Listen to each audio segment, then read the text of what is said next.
আসসালামু আলাইকুম এভরিওয়ান, আশা করি সবাই ভালো আছেন। আপনাদের দোয়ায় আল্লাহর রহমতে আমিও অনেক ভালো আছি। চলে আসলাম আরো একটি নতুন ভিডিও নিয়ে।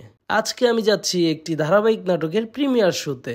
আর আজকে আমার গন্তব্য ছিল গুলশান 2 এর 6 সিজন কনভেনশন হলে। গাইস, আমি হলে ঢুকে চারপাশটা একটু ভালো করে দেখতে দেখতে চলে গেলাম আমার আসল গন্তব্যে। ভিতরে প্রবেশ করে দেখি প্রজেক্টরে আমাদের নাটকের পোস্টার অলরেডি দেয়া আছে। আর এদিকে চলছে আজকের নাটকের ডিরেক্টর আমাদের রাজীব ভাইয়ার ফটো সেশন। আর এর মাঝে আমার দেখা গেল এই নাটকের স্ক্রিপ্ট রাইটার রাহুল রাজু ভাইয়ের সাথে। ভাই অনেক মজার মানুষ, অনেক দুষ্টমি করে আমার সাথে।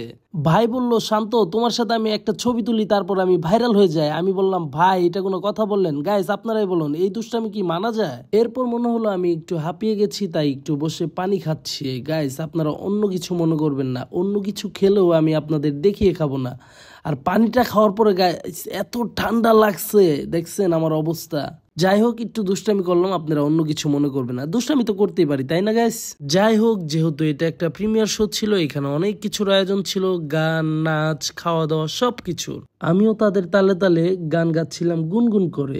গান যেহেতু আছে, গায়িকা তো থাকবেই। যাই হোক, সব মিলে সুন্দর একটা সময় পার করেছি। এর মাঝেই শুরু হয়ে গেল আমাদের আজকের প্রিমিয়ার শো এর মূল পর্ব।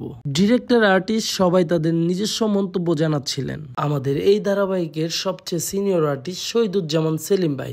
ওনাকে তো আমরা সবাই চিনি, খুবই গুণী অভিনেতা। যেহেতু এখনো অনেক কিছু শেখার বাকি, তাই ভাইয়ার কথাগুলো আমরা সবাই মনোযোগ সহকারে শুনছিলাম। এর মাঝেই শুরু হয়ে গেল আমাদের প্রিমিয়ার শো এর মূল আকর্ষণ, আমাদের নাটকের প্রিমিয়ার শো। এরপরে আমরা সবাই চলে আসলাম গ্রুপ ছবি তুলতে। গ্রুপ ফটো সেশনের পরে মনে হলো নিজেরও কিছু ছবি তোলা দরকার, তাই আমিও পোজ দিয়ে কিছু সুন্দর সুন্দর ছবি তুলে নিলাম। এখন আপনাদের থেকে আমি বিদায় নিচ্ছি, দেখা হবে ইনশাল্লাহ নেক্সট ভিডিওতে। আপনারা ভালো থাকবেন, আমার জন্য দোয়া করবেন। আল্লাহ হাফেজ।